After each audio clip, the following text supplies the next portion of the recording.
So, if you clicked on this, it was probably because you were curious about the connections between Tucker Carlson to Fox to Zelensky to Twitter. Well, you'll see how this all plays out. I just saw this really interesting video. Jackson Hinkle, who I don't recommend unless you have some antacids handy. And he was talking about the connection between how Tucker Carlson was, his anti-Ukraine views were hated by Fox. Now that's really interesting because most people think, well, Fox News is just pushing all this pro-Russia stuff. It's really far more nuanced than that. And if you stay with me to the end, we're going to watch his 9-minute video and we're just going to I'm going to stop periodically and explain some things along the way. So let's do that, and I think you'll walk away with a very different impression of what's actually transpiring, or what he says, or what Tucker said, or why things are the way they are. Just stay with me. Thank you for watching, by the way, and if at any point you get some value out of this, I'd appreciate it if you'd hit the like button. Okay, here we go. So this is Jackson Hinkle, The Dive, and we're going to watch all the way to the end, and here we go. Remember, not too long ago, Tucker Carlson was fired from Fox News. Everyone knows this, okay? And he's done very well for himself on Twitter. He just passed 10 million followers today on Twitter. Incredible. Congratulations to Tucker and your team. But what you might not remember about Tucker's firing is I came out here and I said, with certainty, I can confirm that this firing was as a result of his comments on Ukraine.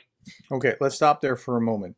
With certainty, Jackson is, in my estimation, far too certain about far too many things. He's in his early 20s. Maybe he doesn't know what he doesn't know. He thinks he knows a lot more than he does, and he has kind of a conspiracy theory kind of mindset.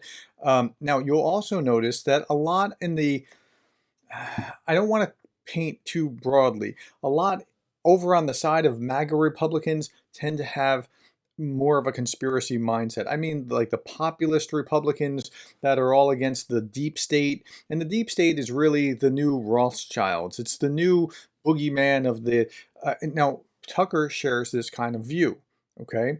Now, I'm a conservative, but I'm old school conservative. I would call myself a Reagan conservative. And what I'm saying here is we're the conservatives that you knew pre-Trump. Now, you might not have liked us, but we're not like that, prone to conspiracy theories, more of a neocon, that kind of thinking. Okay, so he's prone to thinking in conspiracy theory kind of thoughts, and that's how you need to filter this.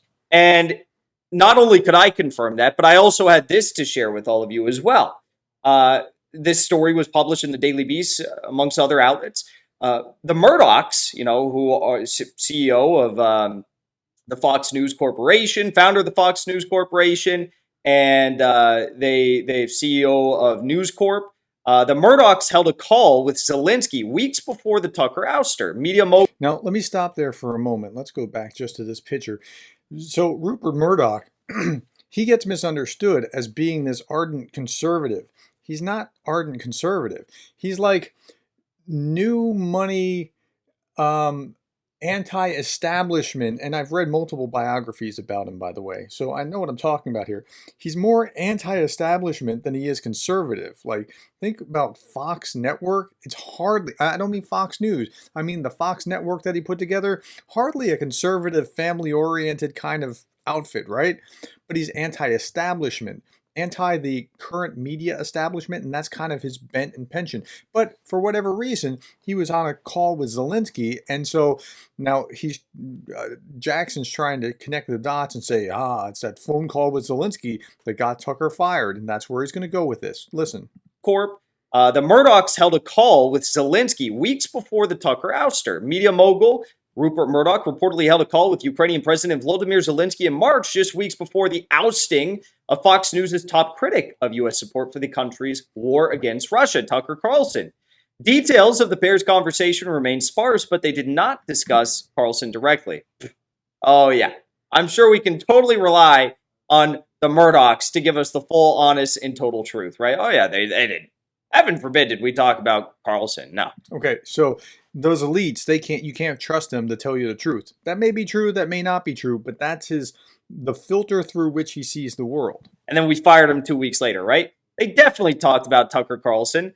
And I'm sure Zelensky was very, very direct about the need to fire Tucker Carlson. I'm sure. I would be willing to bet all of my savings on the fact that they did, in fact, talk about Tucker Carlson. Now, he doesn't know this, and he's saying he's willing to bet anything about this, but he doesn't actually know that that's what's happened or that's what's transpired. But he's saying it very confidently. He could have. I wasn't there, so I don't know, but I wouldn't confidently say it necessarily In this conversation. But Tucker Carlson did a sit-down interview with Dave Portnoy of Barstool Sports this week, and there was many very interesting subjects that were discussed in this conversation. Give it a listen. If you like Dave, or if you don't like Dave, I think he's an interesting guy. But in this conversation, Dave Portnoy flipped the script and actually asked Tucker some questions about why he was fired from Fox News. And just as I said, you're going to get some very interesting comments from Tucker here, highlighting why he thinks he was eventually fired from Fox News and what was behind this. Take a listen. I don't think you'll be surprised. Got fired? Yes. Did you think were you ardent go Fox go guy, or My view on Fox hasn't really changed. They let me say whatever I wanted, really, for 14 years, and I'll never stop being grateful for that. And then, obviously, I said too much, and I'm not exactly sure what I said that was bad. No one ever told me, but one day they're like, "Oh, can't have this anymore," and they fired me. And I even told them as they were firing me, like, "It's your business." I made a mental note: never work for anyone else again, and I never will. But I can't be mad about it. I mean, they were great to me. The Murdochs were always nice to me, and one day, for whatever reason, they'd had enough. So my feelings weren't hurt. I was not expecting it. So were you for me, when I was with Penn, I knew there were things. It's like, oh, I can't go there. They made that clear. Did you feel like at Fox you could say whatever you want? Well, there was always internal. The Murdochs were always nice. They never got in my way at all. They were always super nice to me. But there were, it's a company run by fearful women. Yeah. You know what I mean? It's a company run by fearful women. And there were always second tier people who were hassling my producers, but no one ever called me. I got along with everybody, but I think they knew the censorship that's not don't welcome that, you know? So, but they never actually got in the way of anything. Our view on the war in Ukraine was really, really hated. I could feel it. Wow, isn't that interesting? So this is a nuance I want you to hear, that at Fox, within Fox, Tucker's view on Ukraine was really, really hated. Now remember, the Republican Party is deeply divided here. There is the kind of, no, we shouldn't be involved in Ukraine crowd, which Tucker and Jackson pick, they're the poster children for. And then there's the normal conservative, what was conservative pre-Trump kind of crowd that still watches Fox and is scratching their head. I got to a point where I just couldn't watch Tucker anymore. He was just so irritating. But you also have Laura Ingraham and some others that pick up on that kind of tread or that kind of thinking, and they're going down that same path. So it's getting harder to watch Fox as a conservative. And I think the producers there were not cut out of Tucker's cloth, or the powers that be at Fox were not cut out of Tucker's cloth, and they didn't like it, let's say. But they know their demographic. See, when Fox started as a news network, they were starting because there was no news network that wasn't leaning left, like ABC, NBC, CBS, CNN. Everything was leaning to the left. Fox saw an opening because there was no market catering to those with conservative values. And so they started Fox. And so they understand that. So it could have just been a simple business decision, but they said that they hated his views on that. And I want that to be highlighted, because otherwise sometimes you just paint with too broad a brush and say, oh, Fox News, it's Tucker Carlson, it's all the same thing. Donald Trump, it's not. It's really not. Our view on the war in Ukraine was really, really hated. I could feel it. My view was not pro-Russia, never has been pro-Russia. Just this is not our fight. It's not good for us. We should just put an end to the war because people die. Okay, so he also may be saying that as well. Now he's made comments like, "I want Russia to win," like that was weird, but I don't know, and I've talked about this before. One of my least viewed videos, ironically, I talked about this about how like just being pro Ukraine or pro end the war does not mean that you're pro Russia.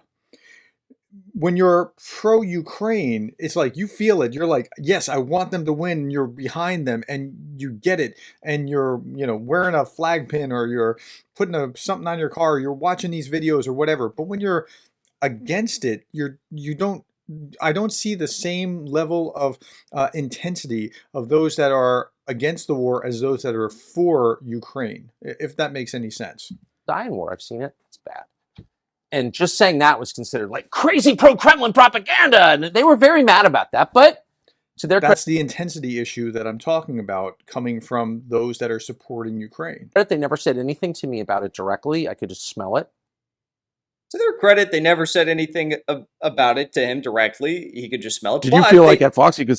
But they did fire him, right? They literally did fire him. They didn't say a word about it, but they fired him, okay? They didn't have the balls to say, "Hey, we don't like what you're saying here. We don't like what you're saying here." Let's Again, both Tucker and Jackson are speculating, but they might be right.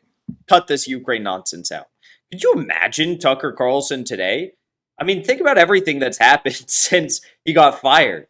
Think about it.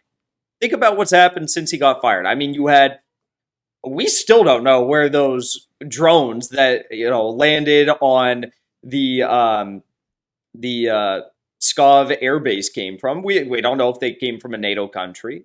Okay, so did they come from Estonia? Really? Like, he made that case early on. He was saying it came from Estonia. Like, really? No. I mean, if something came from NATO, you would know it. We still don't really have anyone telling the truth about the counteroffensive in the mainstream media. That's another point. When you hear these guys talk, they'll talk about, well, the mainstream media, you can't trust the mainstream media. It's that conspiracy kind of mindset that is, there's a lot of it, unfortunately. Tens of thousands of men lost, 90 plus days of war. They've just now started to maybe reach the first line of defenses, the Surovikin line. We don't have anyone talking truth or facts about that on the mainstream media. We don't. And what he's probably talking about here, tens of thousands of losses. Yeah, the Russians, I think I'm going to do a video about this. The Russians put out that since the counteroffensive began, Ukraine has lost 66,000 men. Now, that's just laughably insane. The New York Times just 2 weeks earlier put out, it looks like about 70,000 total killed on the Ukrainian side. Now, that could be off too, but 66,000 just since the counter invasion. At a certain point, the math adds up and it just doesn't make sense. We don't have anything. We don't have anyone talking about the decline of the dollar, anyone talking about BRICS and the fact that they just brought in the UAE, Saudi Arabia, Argentina, Iran, Ethiopia. Whoa, they brought in Ethiopia. We're doomed. No, I mean, these are all second tier kind of places that aren't going to matter that much. And the BRICS is an economic bloc. It is not a military alliance. It's not like the Warsaw Pact. It's just people that want to trade with each other from these nations. That's it. Putin wants to make it more, but many of the members, like South Africa particularly, don't want to make it more. They have 7 of the top 10 oil-producing countries on the face of the planet that are now in BRICS. And it doesn't matter. That doesn't matter. It's just a way to facilitate freer trade. That's all. G7 only has 2, the U.S. and Canada. And number 7 on that list, the 10th country, is Iraq. And we know where they lean. Okay, so if Tucker was still on, it would just be such a blow to the establishment, to the oligarchs, to Wall Street, to the City of London. It would be such a blow to the ruling families of these countries, the Rockefellers, DuPonts. You see that? It's going after the conspiracy of the elite, and he's going after the elite and taking them on. And Tucker thinks this way as well. He talks regularly about, the elite, whether it's the swamp, the establishment in D.C., or just established masters around the world. Sacklers, Bushes, all these families, right?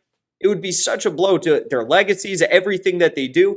That's why they had to take him off the air. And they definitely had to take him off the air if they're preparing some sort of a hot war with Russia. That's for certain, because they don't want a guy telling the truth. Frankly, Tucker says time and time again he's not pro-Russian. I think he's made it very, very clear he's not pro-Russia. I'm not fudging on that. I think he's definitely not pro-Russia. He simply does believe, though, that this is not our war. We should not be fighting this war. It'd be better if we push for peace.